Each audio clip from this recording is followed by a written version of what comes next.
The first thing Olivia noticed was the silence. Not the peaceful kind. The heavy, waiting kind. The kind that fills a room before a storm breaks. She stood in the doorway of the small furniture showroom, fingers curled around the strap of her handbag, staring at the kitchen display in front of her. Matte forest green cabinets. Warm oak countertops. Brass handles that caught the light like jewelry. It wasn't extravagant, but it felt solid. Grown up. Permanent. This one, she whispered, almost afraid to say it out loud. Ethan, standing beside her, studied her face instead of the cabinets. He had learned that about himself over the years. What mattered wasn't the object. It was the way her eyes softened when she imagined a life inside it. "You really love it?" he asked. She nodded slowly. "It feels like home." They had bought their townhouse a year ago, an aging two-story on the outskirts of Brighton. The walls had been nicotine yellow. The bathroom tiles cracked. The floors uneven. They had poured everything into renovations: paint, plumbing, rewiring, insulation. By the time the dust settled, they were living with a temporary kitchen, 2 mismatched cabinets, a second-hand stove, and a folding table that wobbled if you leaned on it. They told themselves it was temporary. Temporary had stretched into 12 months. Olivia walked closer to the display and ran her hand along the smooth countertop. "It's probably too much," she murmured, half to herself. Ethan didn't answer immediately. He hadn't told her about the bonus. 3 months ago, the architectural firm where he worked had landed a major municipal contract. Ethan had worked late nights for weeks, redrawing plans, correcting structural calculations, double-checking compliance codes. When the project was approved, his supervisor had called him in and handed him an envelope. It wasn't life-changing money, but it was enough. Enough to replace temporary. He had kept the information to himself on purpose. Not to deceive her, but to surprise her. Olivia rarely asked for anything. She clipped coupons. She compared utility rates. She wore the same winter coat for 5 years. And yet she never complained. Now she was staring at that kitchen like it was a dream she wasn't sure she deserved. "Let's check the price again," she said softly. Ethan reached for the brochure. "It's less than we expected," he replied carefully. She raised an eyebrow. "Less." He nodded. "They're running a seasonal discount." That part was true. "What if we wait another year?" she asked, though her voice lacked conviction. Ethan stepped closer. Leave. She looked at him. "We've waited long enough." Her lips parted, but she didn't argue. An hour later, they left the store with paperwork signed and a delivery date scheduled for the following week. Olivia was glowing the entire drive home. She talked about curtains, about matching dishware, about hosting their friends for dinner without apologizing for the cabinets. Ethan listened, smiling quietly. When they pulled into their driveway, she leaned over and kissed his cheek. "Thank you," she whispered. "For what?" "For always believing we'll be okay." He swallowed. If only she knew. Saturday morning came with pale sunlight filtering through thin curtains. Olivia was already dressed when Ethan came downstairs, her coat draped over her arm. "Heading somewhere?" he asked, pretending casual curiosity. "Mom called last night," she replied, adjusting her scarf. "She needs help picking up some tiles." Ethan felt the familiar tightening in his chest. Of course she did. Diane rarely called just to chat. It was always something. Lifting boxes, driving somewhere, reviewing paperwork, contributing to some new plan. "She redoing the bathroom again?" Ethan asked. "She says the pipes are old," Olivia said quickly. "And she wants to fix things before winter." Ethan nodded slowly. Diane had bought her bungalow outright 20 years ago. She worked as a senior administrator at a private school. Her salary was stable, more than Olivia's, sometimes even more than Ethan's. Yet somehow, she was always short when it came to improvements. "I'll pass today," Ethan said. "I've got some things to finish here." Olivia hesitated, then nodded. "Okay, I won't be too long." He kissed her forehead before she left. As soon as her car disappeared down the street, he got to work. The kitchen installation would start in 5 days. He wanted everything cleared, walls repainted, floors cleaned. He measured the space twice, then a third time. He patched small cracks near the ceiling. By noon, his shirt was damp with sweat. Around mid-afternoon, his phone buzzed. "Olivia." "Hey," he answered. Her voice sounded strained. "Can you talk?" "Of course." There was a pause. He could almost hear Diane's voice in the background, sharp, insistent. "Mom wants to redo the entire bathroom before her vacation," Olivia said carefully. "She says she already ordered materials." Ethan closed his eyes briefly. "And," he prompted, "she assumed we'd help cover the labor costs." There it was. "How much?" he asked evenly. She didn't give a number. She just said we should support family. Ethan leaned against the wall he had just painted. "Liv," he said gently. "What do you want?" Another pause. "I don't know," she admitted. "I feel guilty." "Why?" "Because she's alone." Ethan chose his words carefully. Being alone doesn't make her incapable. Silence. "She said she already told the contractor to start next week. Without asking you first, she thought we'd understand." Ethan's jaw tightened, but he kept his tone calm. "Come home. We'll talk." Olivia arrived just before sunset. Her expression was tight, thoughtful. They sat at the small folding table in their makeshift kitchen. "She says she doesn't have enough saved," Olivia began. "That her pension contributions went up." Ethan nodded slowly. "And she wants us to pay." "Yes." "With what money?" She looked at him. "Our savings," she whispered. The word hung between them. The savings that had taken 2 years to build. The savings that had finally gone toward the kitchen she loved. Ethan exhaled. "There's something I need to tell you," he said quietly. Her brows furrowed. "I got a bonus at work. 3 months ago." She blinked. "You did?" He nodded. "That's how we afforded the kitchen." Confusion crossed her face. "Why didn't you tell me?" "I wanted it to be a surprise." She stared at him for a long moment. "So, we still have money?" Some. "Enough to be comfortable. Not enough to fund a full renovation for someone else." Her shoulders slumped. "She's going to be angry," Olivia said softly. Ethan reached across the table and took her hands. "Liv, we are not responsible for every decision she makes. She'll say, 'I'm ungrateful.' Are you?" Her eyes filled slightly. No. "Then let her say it." She studied his face as if searching for doubt. She found none. For the first time, something shifted inside her. "I don't want to give her the money," she said quietly. Ethan squeezed her fingers. "Then don't." Tears welled, but they weren't from guilt this time. They were from relief. "I'm scared," she admitted. "I know." She took a breath, steadier now. "I'll call her." Ethan nodded. "I'm right here." Olivia dialed her mother's number, put the phone on speaker, and waited. Diane answered on the second ring. "Well," she demanded. "Have you thought about it?" Olivia glanced at Ethan. "Yes," she said, her voice surprisingly calm. "We can't help financially." There was a sharp inhale on the other end. "What do you mean you can't?" "We just invested in our home. We need to focus on our own responsibilities." "You bought that ridiculous kitchen, didn't you?" Diane snapped. Olivia swallowed, but didn't retreat. "Yes." "And you can afford cabinets but not your own mother?" Ethan watched her carefully. For the first time, she didn't apologize. "We made a choice for our household," Olivia said. "You can make yours." The silence that followed felt different from the one in the showroom. This one wasn't heavy. It was breaking. Diane began to speak again, but Ethan gently reached over and ended the call. Olivia stared at the blank screen. Then she let out a shaky breath. "I did it," she whispered. "Yes," Ethan said softly. "You did."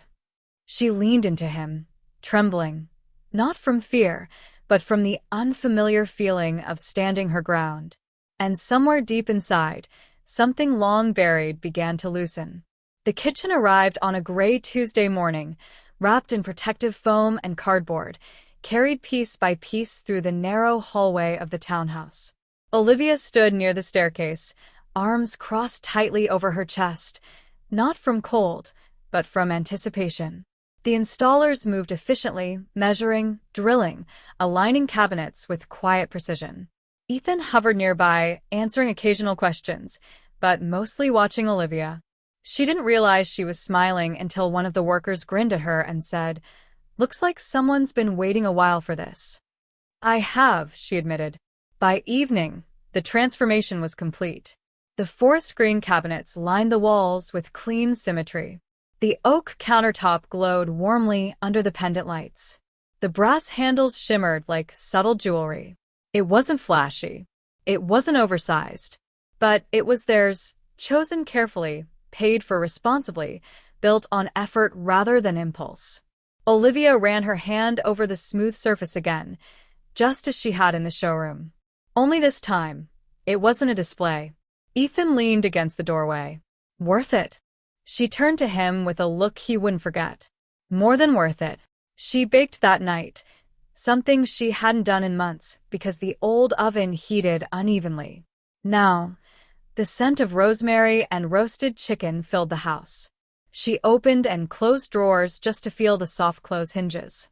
She rearranged the plates twice. She laughed when Ethan teased her about memorizing every cabinet. It felt like a new beginning. But peace, as they were learning, rarely arrives without being tested. 3 days later, there was a knock at the door. Not the doorbell. A knock. Olivia froze mid-step in the hallway. Ethan met her eyes. They both knew that rhythm. Diane never used the doorbell. Ethan opened the door before Olivia could reach it. Diane stepped inside without waiting for an invitation, her expression neutral but observant. She wore her usual fitted coat and carried a structured handbag, the kind that seemed more like armor than an accessory. "I thought I'd come see this famous kitchen," she said, brushing past Ethan. Olivia followed, her stomach tightening. Diane stopped in the doorway of the kitchen and surveyed it slowly. Her gaze moved from cabinets to countertop, from sink to lighting. She didn't speak for nearly 30 seconds. "Well," she finally said, "it's modern." Olivia tried to smile. "We love it." "I'm sure you do." Diane stepped further inside, running her fingers along the countertop. "This wood isn't cheap." No, isen replied evenly. "But it's durable." Diane glanced at him briefly, then continued inspecting. Olivia moved toward the oven. "I made dinner. Do you want to stay?" Diane's eyes shifted to the table, already set. A bottle of wine. 2 glasses. A plated salad. The roast resting in the center. "I see you're celebrating," she remarked. "We are," Olivia said, her voice steady. "Must be nice to have that kind of freedom." The words landed with a familiar sting. Ethan stepped closer to Olivia. Not protectively, not aggressively. Simply present. "We worked hard for it," he said calmly. Diane's lips pressed into a thin line. "And yet when I need help," she began, "suddenly money becomes scarce." Olivia felt her pulse quicken, but something inside her remained grounded.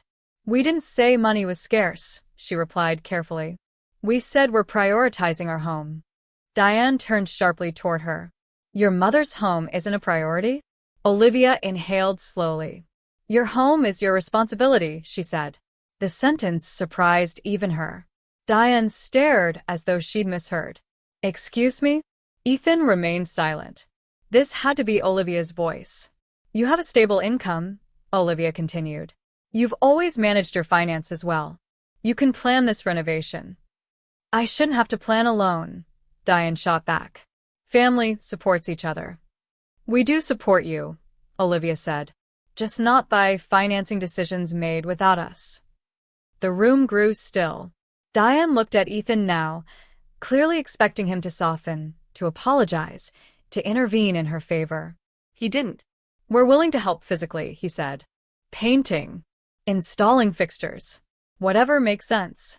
But not paying contractors." Diane's expression shifted from indignation to something more cutting. "So this is how it is now," she said quietly. "You've turned her against me." Olivia felt the accusation hit, but it didn't take root. "No one turned me," she replied. "I just grew up." The words hung in the air. For a moment, Diane looked almost fragile, but pride quickly sealed any crack. "I didn't raise you to be selfish," she said. Olivia's hands trembled slightly at her sides. "You raised me to be independent," she corrected. "I'm applying that lesson." Diane picked up her handbag. "I won't stay where I'm not respected." Ethan opened the door again. "You're always welcome," he said calmly. "Just not as a creditor." Diane's jaw tightened, but she walked out without another word. The door closed. Olivia stood still in the quiet house, heart pounding. She waited for guilt, for panic, for regret. Instead, she felt lighter. Ethan approached slowly. "You okay?" She nodded, though tears gathered in her eyes. "I thought it would feel worse," she admitted. "It might later," he said honestly. "Boundaries are uncomfortable at first." She let out a shaky breath. "I kept waiting for her to be proud of me." Ethan brushed a tear from her cheek. "Maybe she doesn't know how." That night, they ate dinner alone. The roast was slightly overcooked, but neither mentioned it. They talked about future plans instead, painting the upstairs bedroom, replacing the old sofa, maybe even traveling somewhere warm next spring. For the first time, their future felt like something they controlled. The week that followed was quiet. No calls. No texts. Olivia checked her phone more often than she admitted. Silence from Diane was rare and calculated. On Sunday afternoon, while folding laundry, Olivia's phone finally rang. She stared at the screen. "Mom." Ethan looked up from the couch, but didn't speak. Olivia answered. "Hello." Diane's voice sounded composed. Too composed. "I've postponed the renovation," she said without greeting.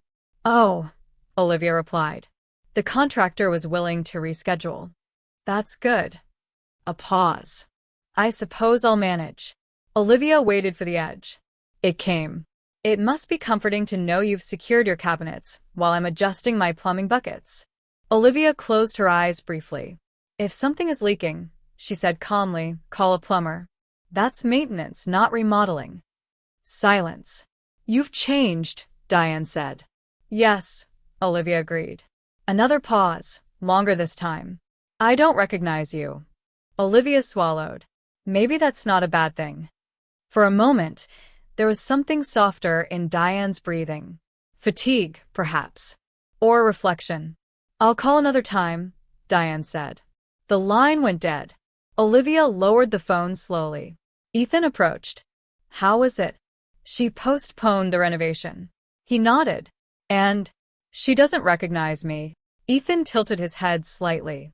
"Do you recognize yourself?" Olivia considered that. "Yes," she said quietly. "I think I do." That evening, they sat together in their finished kitchen. No tensión.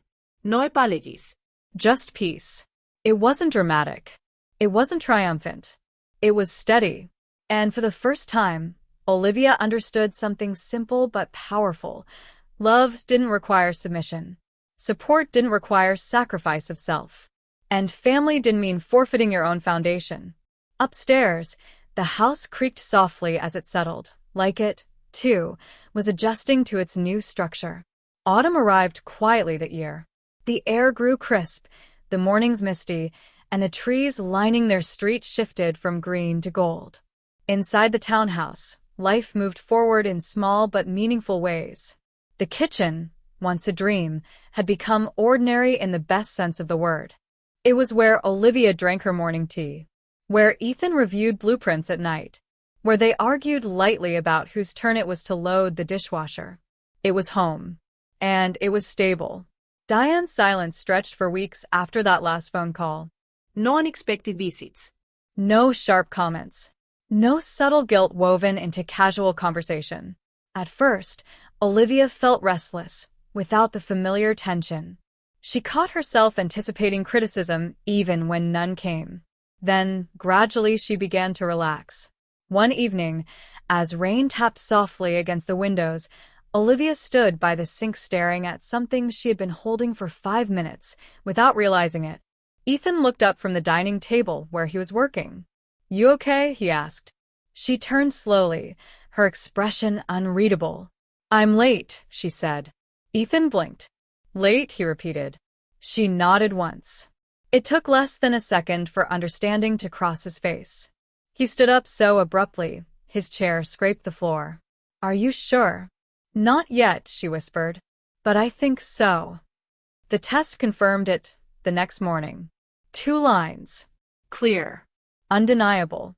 Olivia sat on the edge of the bathtub staring at it as though it might disappear. Ethan crouched in front of her, his hands resting lightly on her knees. We're going to have a baby, he said softly, almost reverently. She laughed and cried at the same time. Everything shifted again, but this time it wasn't about boundaries or money. It was about responsibility in a new, profound way. They didn't rush to tell anyone. For 2 weeks, they kept it between them. They attended the first appointment. They listened to a faint heartbeat that sounded impossibly small yet fiercely determined. They walked home hand in hand afterward, quieter than usual. One evening, while Olivia rested on the couch, Ethan asked gently, "Do you want to tell your mom?" The question hung in the air. I don't know, she admitted. He nodded. There's no right timeline. But Olivia understood something clearly now. This child would not grow up watching her shrink. Not grow up believing love required endurance of constant criticism. Not grow up seeing financial manipulation disguised as family loyalty. If Diane was going to be part of this child's life, it would be different. Olivia made the call the next afternoon. Diane answered on the 3rd ring. Yes. Mom, Olivia began carefully. I have news. There was a pause. What kind of news? I'm pregnant. Silence. Longer than expected. Then finally, a sharp inhale. You are? Yes. Another pause, but this one felt different. Not calculating. Not defensive. When? Diane asked. Early June. Diane cleared her throat. That's soon. It is. There was something almost fragile in the way Diane spoke next. Are you well? Yes. Everything looks good so far. I see. Olivia waited. I suppose, Diane said slowly. That makes me a grandmother. A faint smile touched Olivia's lips. It does. More silence, but softer now. May I come by? Diane asked. Olivia considered carefully. Yes, she said. You can. Diane arrived 2 days later. She didn't knock this time. She rang the doorbell. It was a small gesture, but Olivia noticed. When Diane stepped inside, she looked around the house with a different expression than before. Less inspection. More observation. You look tired, she said to Olivia. That's normal, Ethan replied lightly from the kitchen. She's growing a human. Diane's lips twitched faintly. They sat in the living room, cups of tea warming their hands. Conversation was cautious at first, doctor visits, vitamins, due dates. Then Diane's gaze shifted toward the kitchen. You've kept it spotless, she remarked. Olivia followed her eyes. We use it every day.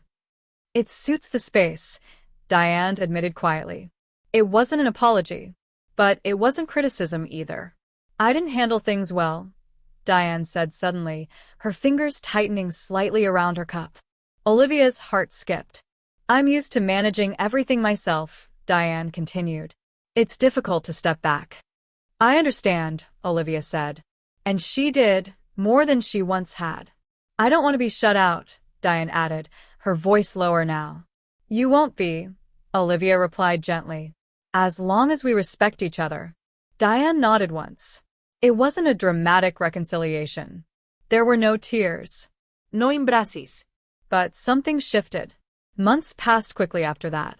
Diane didn't call every day. She didn't demand updates. Sometimes she sent simple messages. How are you feeling? Or do you need anything? Occasionally she dropped off homemade soup without staying long.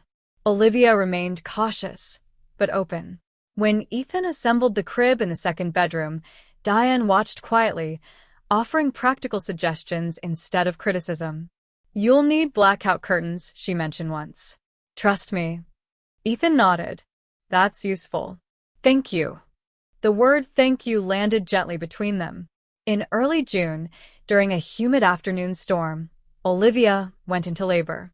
Ethan drove steadily, one hand gripping the steering wheel, the other holding hers whenever possible. At the hospital, hours blurred into effort and breath and pain and anticipation. When their son finally cried, loud, insistent, alive, Ethan felt something inside him reorganize permanently. They named him Noah. Diane visited 2 days later. She stood at the foot of the hospital bed, looking smaller than Olivia remembered. "May I?" she asked, nodding toward the baby. Olivia hesitated only a second before placing Noah carefully into her mother's arms. Diane's expression softened completely, unguarded in a way Olivia had never seen before. "He's perfect," she whispered. "Yes," Olivia agreed. For a moment, 3 generations stood in quiet understanding. Back home, life became a mixture of exhaustion and wonder. Sleepless nights, tiny socks, soft cries at dawn. The green kitchen now held bottles and sterilizers and half-drunk cups of coffee. Diane visited occasionally, but she didn't instruct. She asked, "Would you like me to hold him? Can I help with laundry?" Small questions. Big changes. One afternoon, as Noah slept upstairs, Diane sat at the kitchen table across from Olivia. "I was hard on you," she said quietly. Olivia didn't interrupt. "I believed pressure built strength." "It built fear," Olivia replied gently. Diane nodded slowly. "I see that now. It wasn't perfect. It wasn't instant transformation. but it was honest. As months turned into a year, something unexpected happened. Diane began renovating her bathroom. Alone. She researched contractors, compared quotes, Chose styles carefully.